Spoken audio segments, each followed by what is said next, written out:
Welcome to the Starting Over Podcast. I'm your host, Edward Shelton, aka Dark Logos, and this is the show where we look at the strategies, tactics, and mechanics behind the game of heroclix.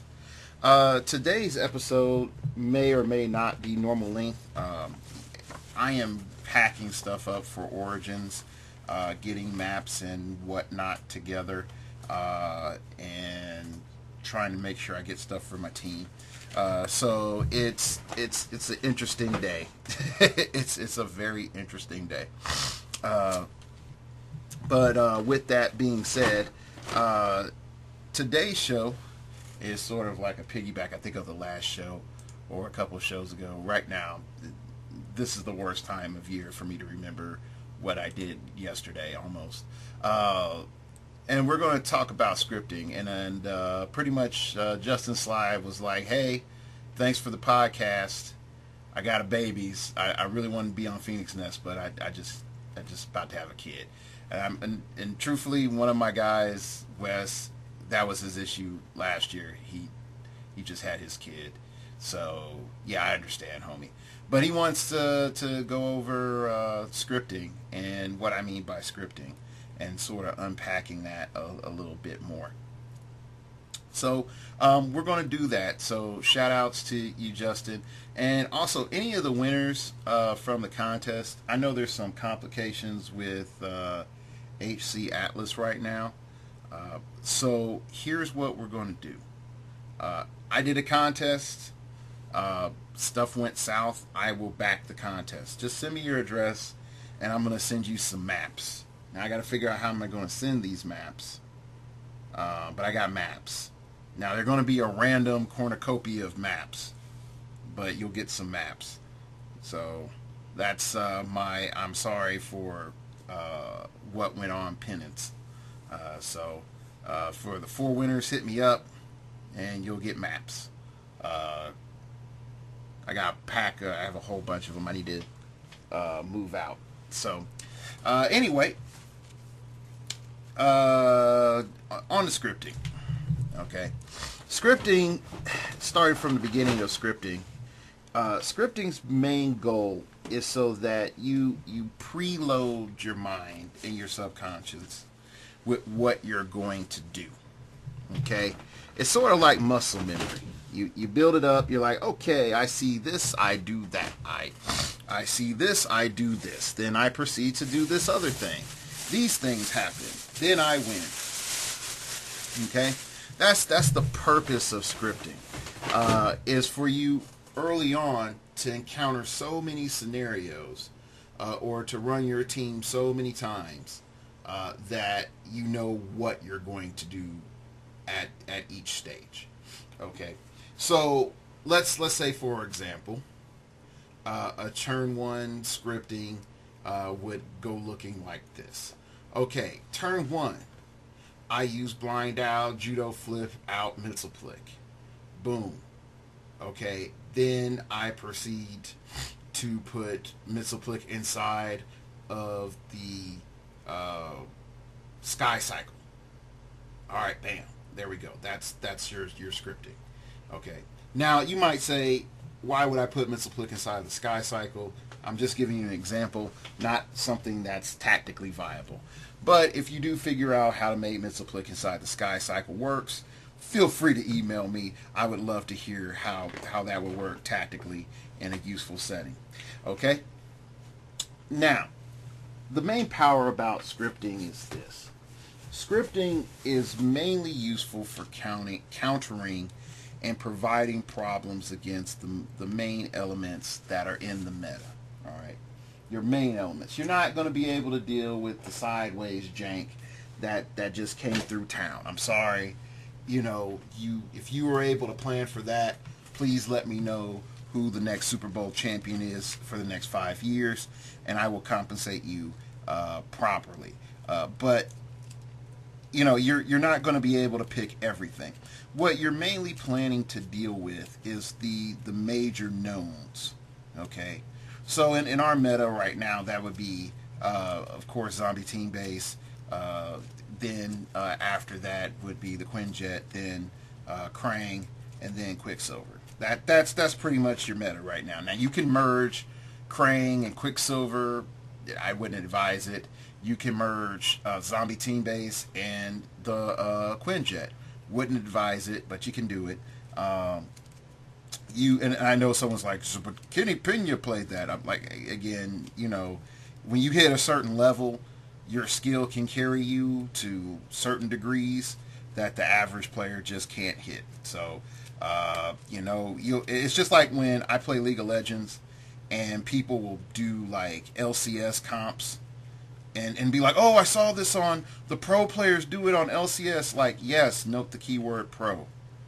Not amateur, not newish guy, not above average guy, pro. You're in bronze 5. You suck, man. You shouldn't be doing LCS plays. You should be focusing on your micro or some other jank that would actually make you good. But I digress. So when we break everything down, you're planning for stuff that's out there, stuff that people are bound to play, stuff that people are going to be like, yeah, turn 1, you always know the zombie team base is going to sidestep. Well, if you always know the zombie team base is going to sidestep, then you should be, set up for, okay, they're going to sidestep. Now, I do this. Okay? That's real easy. It's like, oh, they sidestep, now I do this. Then, after, they sidestep, the next turn, and then move up, then pop out the zombies, I'm already, prepared for this counterplay. Or I'm, able to cross the map and, murder them. Or at least do, 9 clicks of damage or something like that. Okay? So, you can start to see, like right off the bat, that, you're planning for knowns. Stuff that is common. And then it's also can be little things or it can be big things. And it can be early games or mid-game things. Okay? So, for example, I'm going to break out something that I played at States. Well, actually, let me not break out that because it's too similar to what I'm probably going to run at Nationals. I mean, not Nationals, at Origins. If I get up in the top and then everybody has enough time to listen to my show, so let me not do that. So let's just say I go back to my scripting for my lovely Brainiac Skull ship. Best Colossal in modern. Better than Colossal Retaliation. Just the best Colossal in modern. Okay, so bam, I got Colossal. Sorry, I have Brainiac Skull ship. Con exclusive Brainiac Skull ship. If you're not familiar, not the Abomination, which is the retail Skull ship. Forget that. Okay, so I always know that my first turn is I'm going to go and set up to eat a city. Okay, but if I have some like little peddly support, do I have the entity on my peddly support? If I do, then I need to know that from the beginning I'm going to pick whatever powers and stats I'm going to use, and then place that character in a defensive position, because I know no one's gunning to kill the Brainiac Skull ship. Everybody's gunning to kill the little morsel that they feel that they can get points off of. Okay, so that's where the problem comes in. Is that you have to go and chew through the Brainiac Skull ship to get points, or you can go and get this little guy who will die real quick and then run the rest of the match, or then try to kill the Brainiac Skull ship. Okay, so it's my job from jump to kill more points than my little cyborg guys. I mean, sorry, they're not my cyborg, than my little guys that are on my field. So what I end up doing is saying, all right, I'm going to aggressively put out the Skull ship. I'm going to eat a city. My next 2 to 3 turns, I plan to eat a city every turn. And I also plan to be in a aggressive position that my opponent If they choose to go past my skull ship and ignore my skull ship, then I'm going to punish them with a triple tentacle attack. Okay? Or I'm going to just run a shot, shoot them because I can in aggressive mode. Or there's traveler mode and attack mode. You use traveler mode to set up in the beginning of your, when you want to actually attack.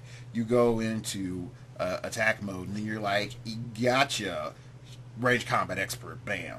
Or triple tentacle attack, bam.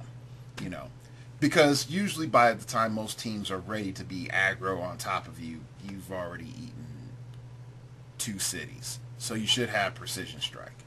Okay. So again, is this the best setup, overall? No. But the main goal is for you to see is that you're starting off with a plan. You know how deep in your plan is going. Okay. If you try to say like my plan goes in, 20 turns, okay, cool. Your plan goes in 20 turns. That's going to be a rough go. Okay, because no one's able to really plan that far ahead at like 20 turns. You can try to do really at your best 5. You can predict 5 turns in at a reasonable level. Beyond that, no, you can't. Because, and then I'll break it down with you for 5 turns. 5 turns at 2 minutes a turn is 10 minutes in. That's 10 minutes in. So you already know what you're doing on average 10 minutes in. That means that you're going to know your target selection, the priority of your target selection, and you're also knowing how much damage you're dealing out to each target if you hit. And you also have contingencies packed in if you fail to hit. Okay, so that's a lot of expectation. That's a lot of work. Most people aren't at that point. On average, the most turns that a person can see ahead in just real-time gaming is 2 for heroclix. You're looking not at your turn now, what's going to happen next turn, and what's going to happen in the turn after that. And the main reason I break it down like that is you're looking at, if I act this turn and my opponent acts this turn, tokens. Okay, if these figures are still on the map, who's going to push, who's going to clear, and then the following turn after that is who's going to push and who's going to clear if these figures are on the map and they act. So that's some things that you have to keep in mind. If you try to go further than that, then you're going to have a problem. Definitely if you're, for example, with Colossals. Colossals get Colossal Push, and that's cool. So they can act every turn. But if you're not factoring in your burnout damage plus the damage you're dealing and you're not having any form of recovery, this can be a really, really bad thing. And if you're looking at like, oh, I have 8 turns that I can push because I have 8 turns of life, it's like, no, you probably have like 4 turns left. You probably have 4 if you're unlucky, 2 to 3. Because they've already gone through about half of your dial if you have 8 clicks left. So those are little things that a lot of folks don't take into account. It's like, is this figure still going to be on the board? But let's go back into scripting a little bit better. Let's just make it a lot easier. So I have Casey Spectre, and then I have for giggles right now, since the hotness, we have the Quinjet. Bam. I put KC Spectre inside the Quinjet. Alright, now this is great now. The range is up, the attack is up, the damage is up. We're great. We're in this wonderful position. Alright, so I'm looking at this. So turn 1, I'm going to put KC Spectre inside the jet. Okay? I'm also going to huddle a Henry around. Okay, because I think that's how many points I probably have left.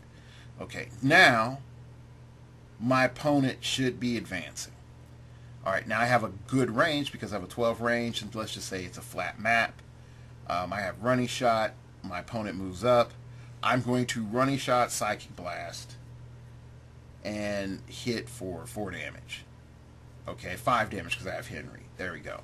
Boom, I'm outside of prob range, so the attack lands. Bam, it's great. Okay, I'm going to have a token on my Quinjet. Now, the next thing I need to be mindful of is that if my opponent has the means of getting downfield, then my first target needs to be whoever the taxi is, regardless of the big bad damage dealer. Because why? I am most likely outranging my opponent by leaps and bounds. Okay? If my opponent has a long-range running shotter, then I probably am best to hit the character that has the long-range running shot just to get it off the running shot.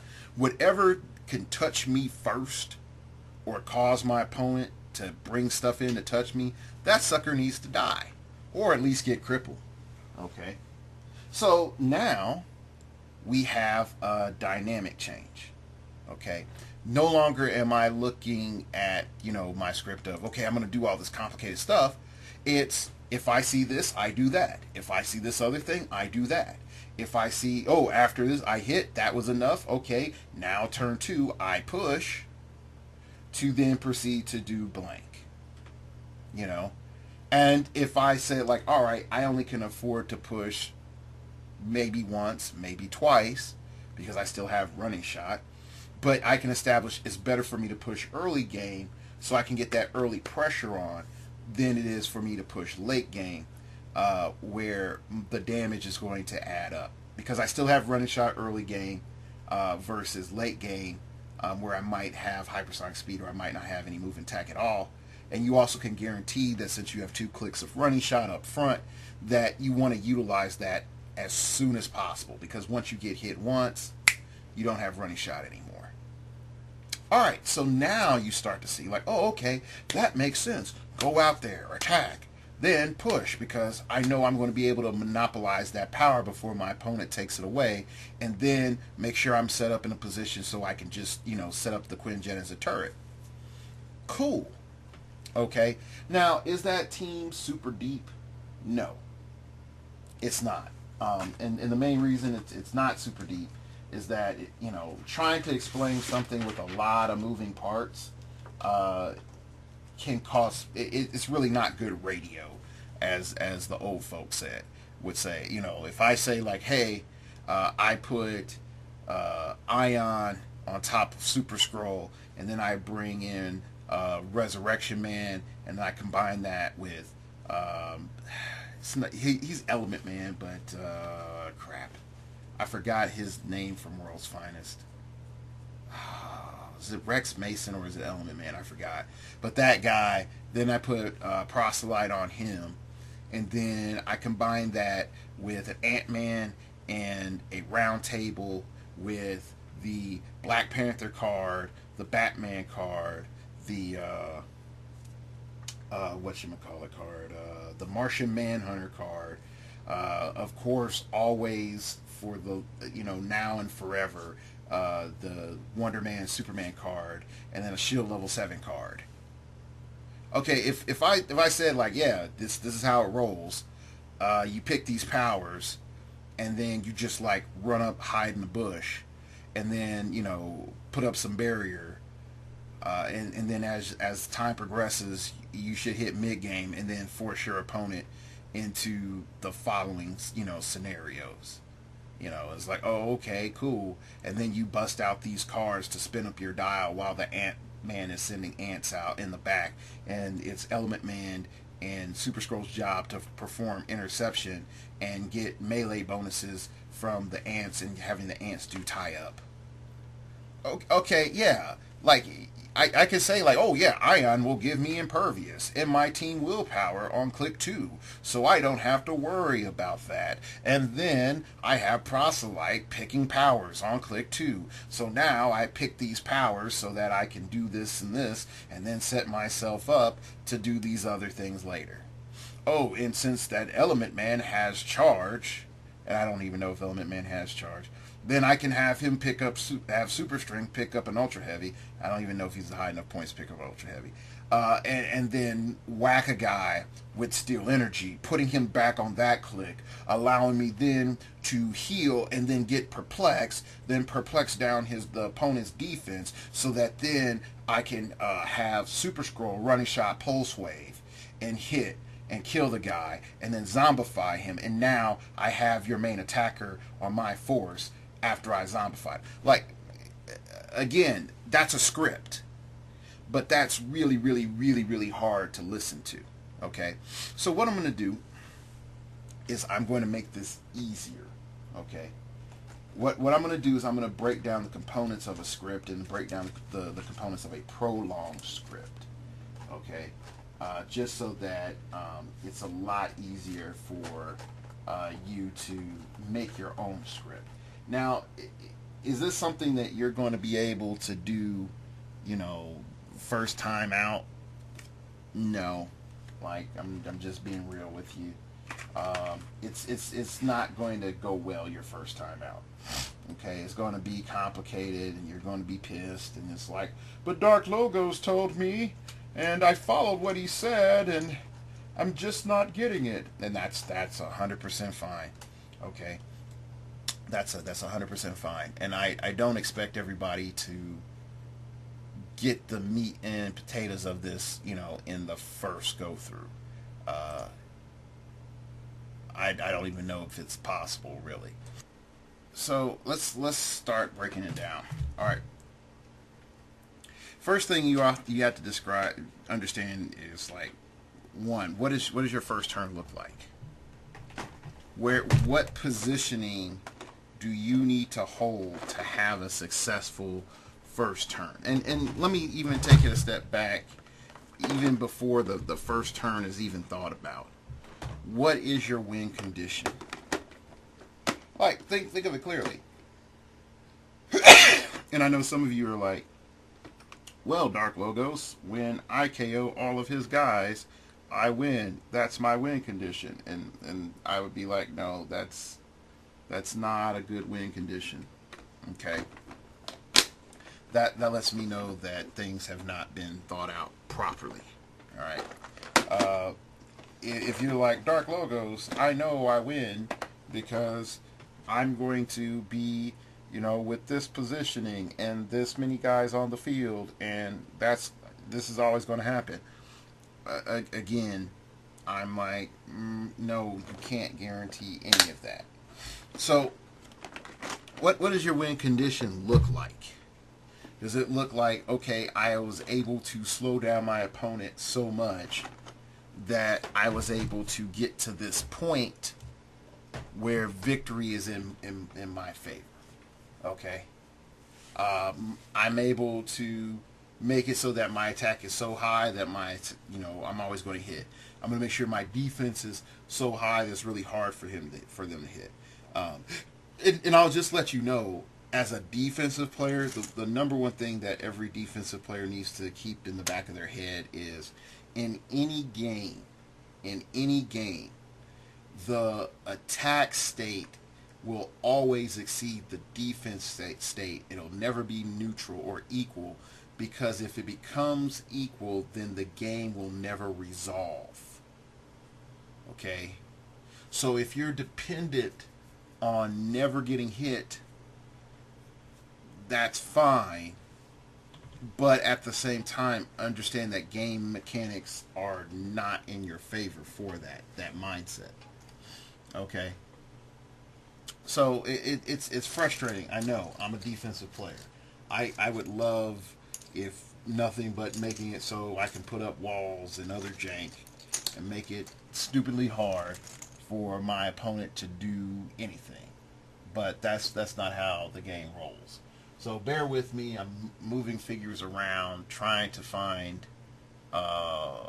stuff for Origin. So if you hear the clear clatter of heroclix, that's what I'm doing. So anyway, sort of going on. You're saying, what does my first turn look like? Why does it look like that? Okay, so you've established that first and foremost. What does my first turn look like? Why does it look like that? What is most likely my opponent going to do? What is most optimal for my opponent to do? What is the most standard thing for my opponent to do? Those are two different things. The most optimal is usually, it falls into two categories. Either A, what is best for their team to do, and what's best for you to have happen. Okay? And you have to determine the first one on the fly. Like you're not going to be able to do that just by saying like, oh yeah, I know that every time I see this team, that the best thing for them to do is to play it this way. You know, your opponent can look at your team and might say, you know what, rushing you is a bad idea. Let me like slow play it up, because that'll give me enough time to get everybody into position so that when I attack you, I can wipe you off the map. You know, your opponent can be thinking that. You can't come back and be like, it's not fair. It's in my plans that it's most optimal for me if you rush me. Like, no opponent is going to do that if that's the worst thing for them to do. Now, what you have to keep in mind is if your opponent doesn't fully understand how your team works, they just might do something that's not good for them. You can't depend on that, okay?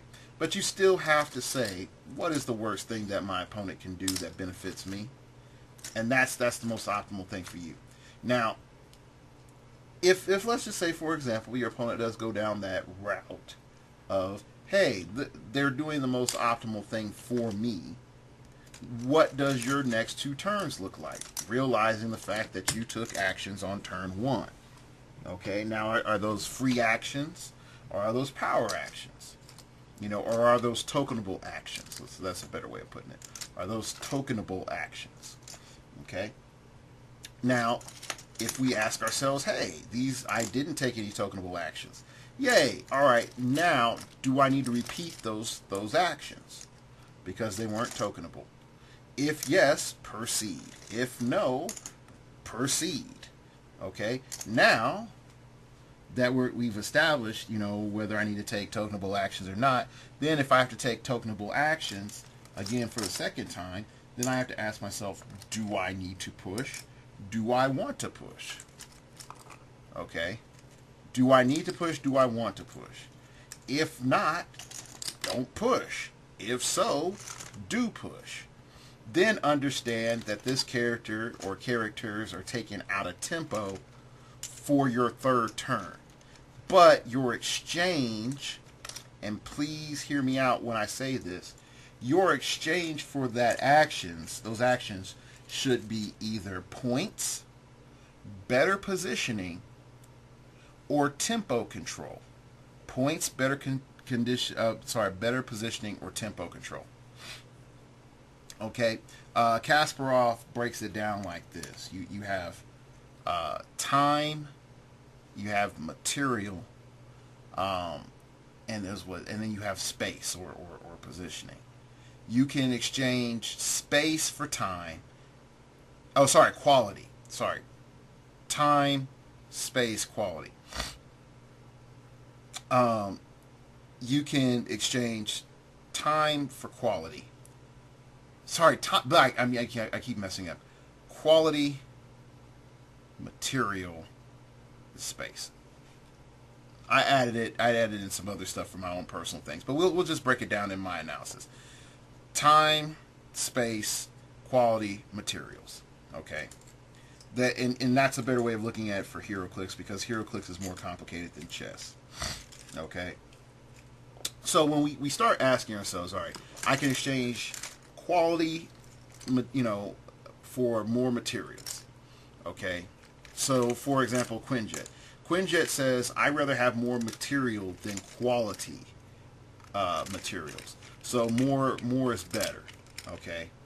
Whereas a person that's investing in like the zombie team base might say higher quality is better. My figure is hard to kill. Plus, I'm able to spawn off other characters that are able to take damage. Versus the Quinjet, that if they make any character permanent, they can't take any damage. Okay. So there's that. You also can exchange your positioning for more time, buying yourself time. You can exchange materials to upgrade quality. Your material, it can be your points. Your material are your figures on the board. Your material is your objects. Space, while it is both in chess and in heroclix, space is more important in heroclix because number one, you have more space than chess, and then the other thing is that with space inside of heroclix, it allows you more fallback positioning and more space that's contested. Okay. Now let's just say again with your scripting, you make your decisions as you will, and it causes you to gain a lot of space. Okay. Now what are you going to do with this space? Are you just going to sit and chill on it and say like, hey, homie, you got to come in on me? But you're giving up a lot of time, okay, because your guys might be pushed. So you got pushed guys now.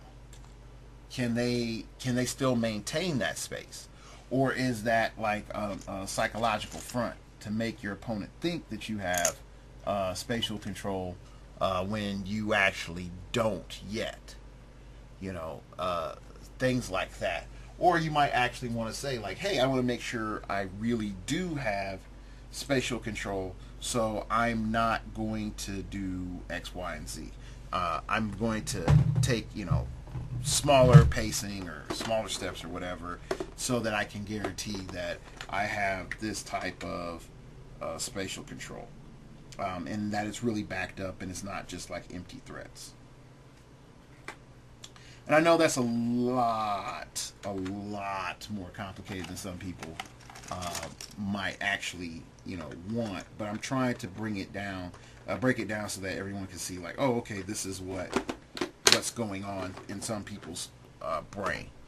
Okay, so you also have the common engagement period, which means is when is the first attacks are usually going to be exchanged. In the game now, it's turn 2. Before it was turn 3. But your turn 2 engage is good and bad for the game. Turn 2 engage makes sure that the games start off quickly, but it also gives advantage to the player that goes first if they have a high mobility team.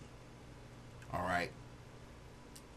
If player 1 is able to go from their starting area to across the map in one turn, then guess what? There's no reason for them to go first. They maintain to act first. They'll maintain first turn immunity. Their opponent, if they can't get across the map in one turn, have every reason to do the following. Either assess that for your opponent to get across the map, they're going to overextend, thus staying in their starting area or staying in a relatively close position, or being very aggressive and extending as far as they possibly can to minimize the effectiveness of the reach. Okay? And a lot of people don't understand the impact of minimizing the effect of the reach. Definitely against the high mobility team, because folks will be like, they'll just run away. It's like, no, if you move into the center of the map, it's not rope-a-dope. You don't get to dance circles around them. You get to put pressure on them where the farthest distance they can get away from you is in many cases 8 squares. And that's within strike distance. And that's the frustrating part that, definitely I would say is a downfall of many a defensive player, is that they're too afraid of taking those first few hits, because initially, and I'm going to be honest here, most defensive teams are built around the concept of not being hit and really those first few clicks, not really the longevity of their entire dials, which it also tells you just the state of the development of the metagame in terms of defensive players. I'll leave it at that, because it's not one or two or three individuals' faults that there's not a lot of defensive play in the meta. I already made it clear, like, it is easier for a person to play aggro because the game state has to resolve. Okay. So anyway, you're looking at your whole entire setup,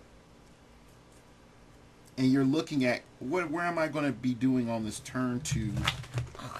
This turn two engagement period. I just had a whole clump of cards just fall on the floor. All right, so are you engaging and attacking, or do you have defenses up? Can you maintain those defenses indefinitely, or are those defenses going to fall on turn three? What was the purpose of you putting defenses up to buy time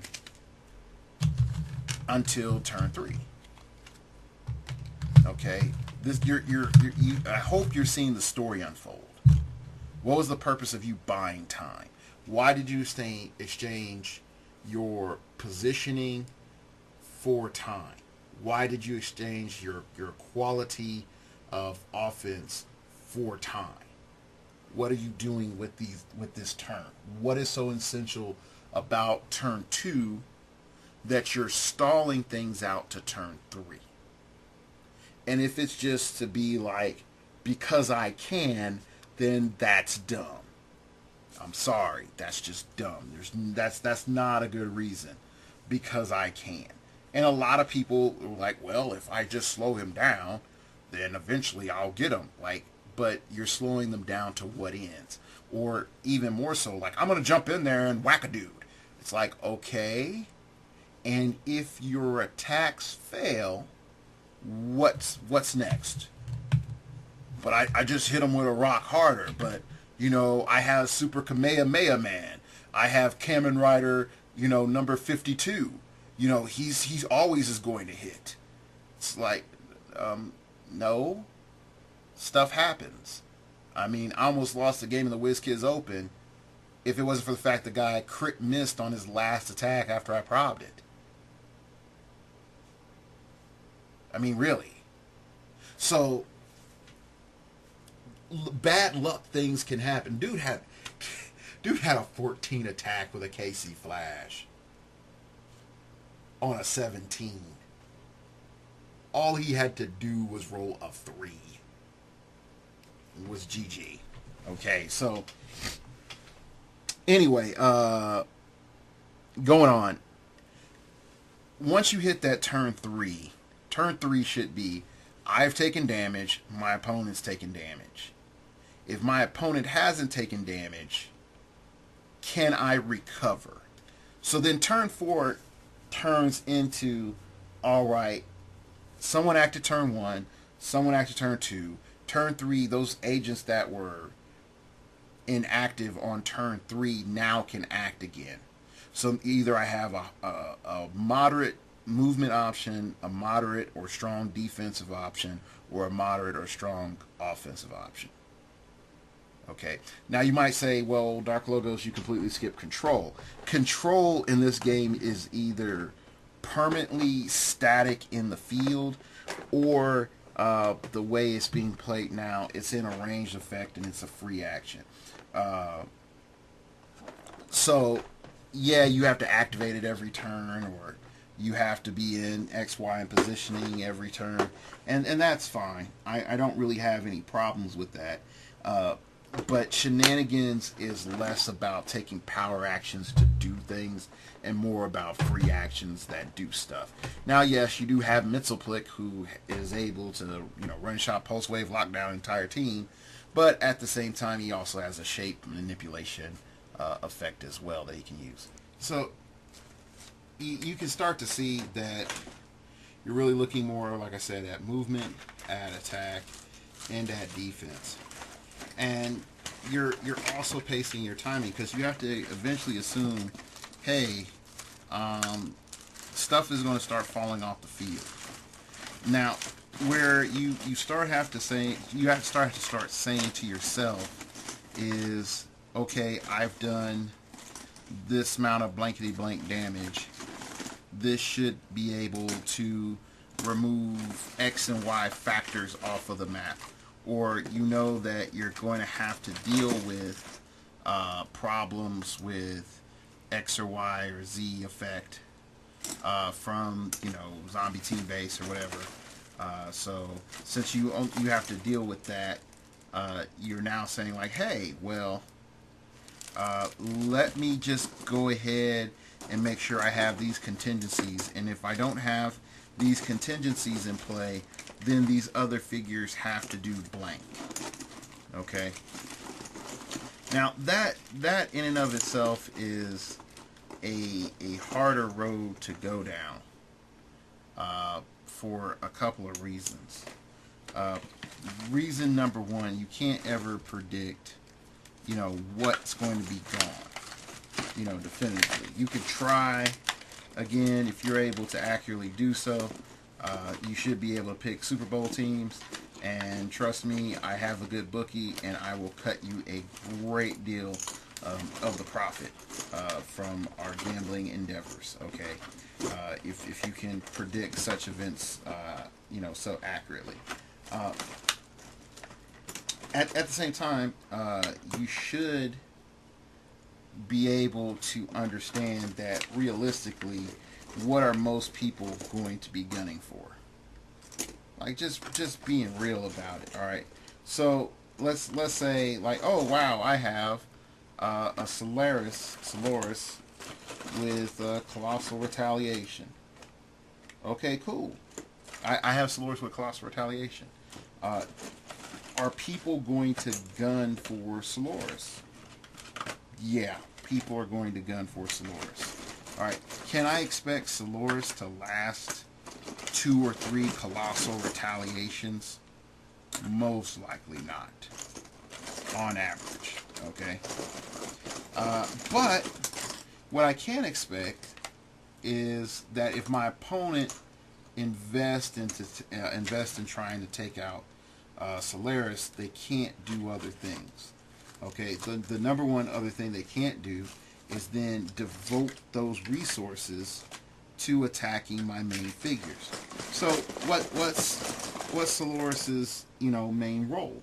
I talked about the role of Colossals years ago on the show, and I said Colossals, and I think if you go look for like the Think Big podcasts, I think the Think Big episode a couple of years ago, if you can find it. Heck, it might not even be labeled that. I'm just being real. I didn't start naming shows until I think like last year or the year before, due to people's requests because they couldn't find stuff. But anyway, sort of going on. If my opponent diverts any resources to go and kill Solaris, or Solaris, however you say it, you know what? I come out ahead. Why do I come out ahead? Because those are resources that aren't, there to target my main guy, my Superman, or my my Superman. That's just a better way of just leaving it. All right, so as I dig through the box of misfit heroclix that time forgot, literally the misfit heroclix that time forgot, and in part I forgot just because of retirement, and sort of looking back at a lot of wasted money.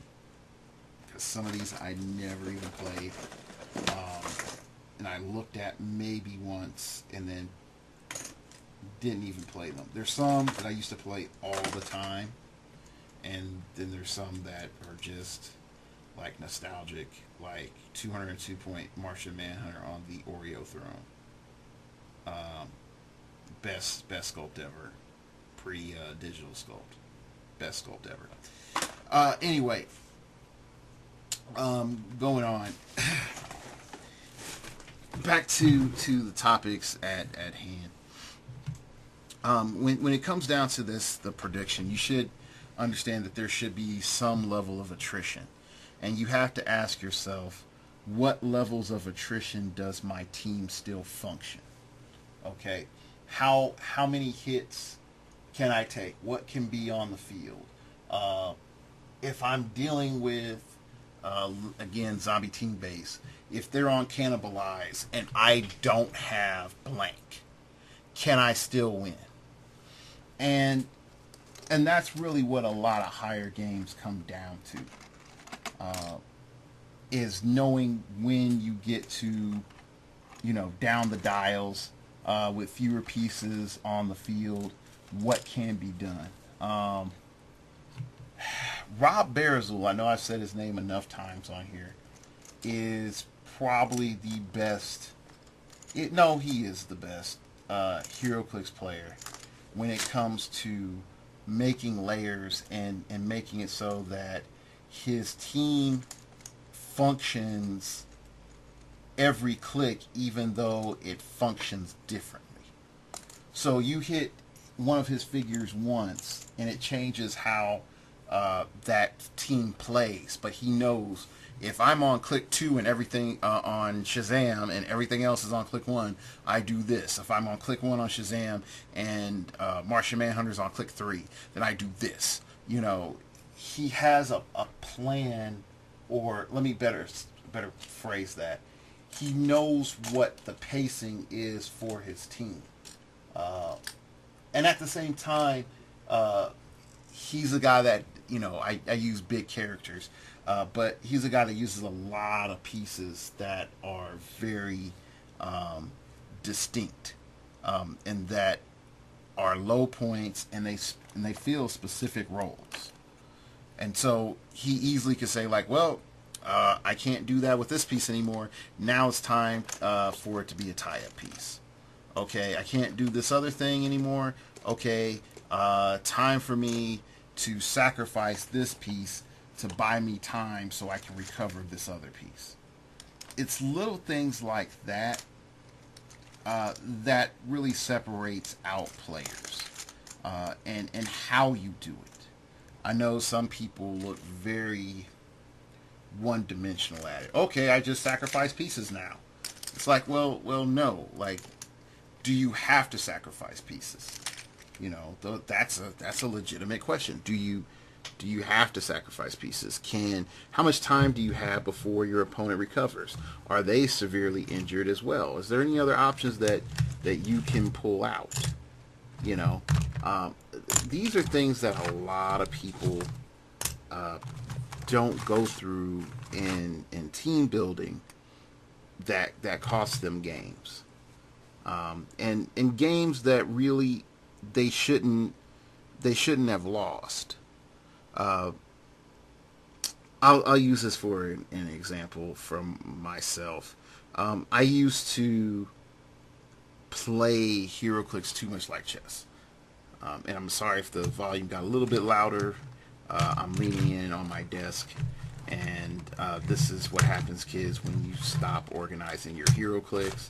You have heroclix everywhere, and you can't find what you're looking for the last hour. Yeah, that's how long I've been looking for this one particular piece, is for an hour. Which, believe it or not, when I'm looking for any other piece, I always ran across it.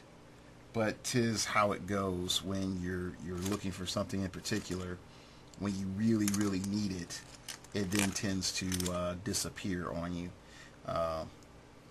Anyway, I used to, when I started out, looked at, just playing heroclix like chess, which there are some parallels and there are some good things that you can take from chess, and there's some real bad lessons that you can take from chess.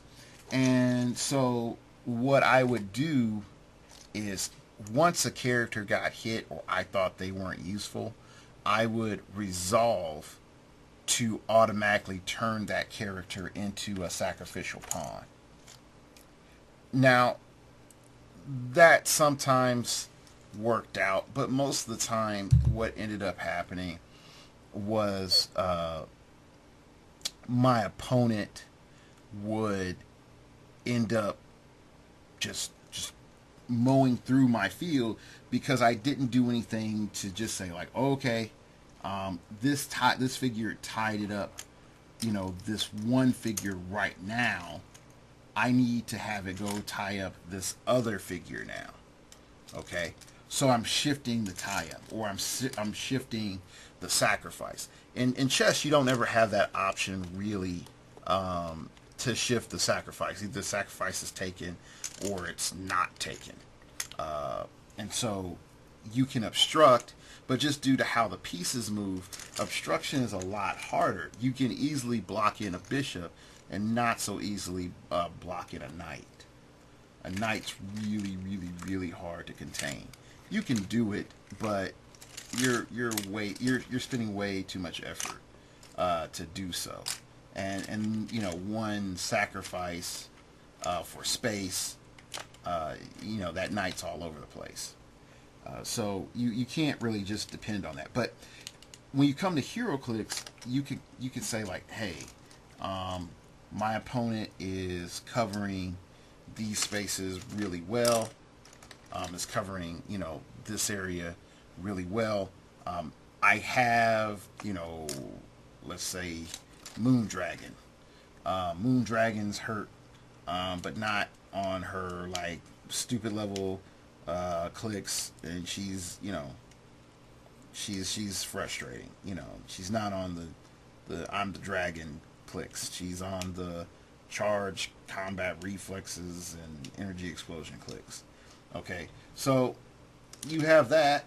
I could easily say like, well, time for Moondragon just to, you know, be right next to Shazam.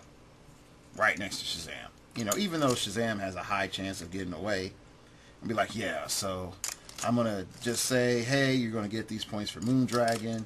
That might give me a turn to, you know, get a support in on, you know, my bullseye, or give me time to get Killer Frost into a better position or something like that. Okay. Now, again, it's not bad strategy. It's really not bad strategy. But let's just say, hey, my opponent's Red Hood is in prime position to energy explode my entire team. You know, making it so that I can't, you know, get support off. Okay, so what's more detrimental? A Red Hood that would have problems breaking away, or a Shazam that would have no problems breaking away. And Shazam could, you know, knock out one piece, but he couldn't, you know, affect my whole team with the AoE effect.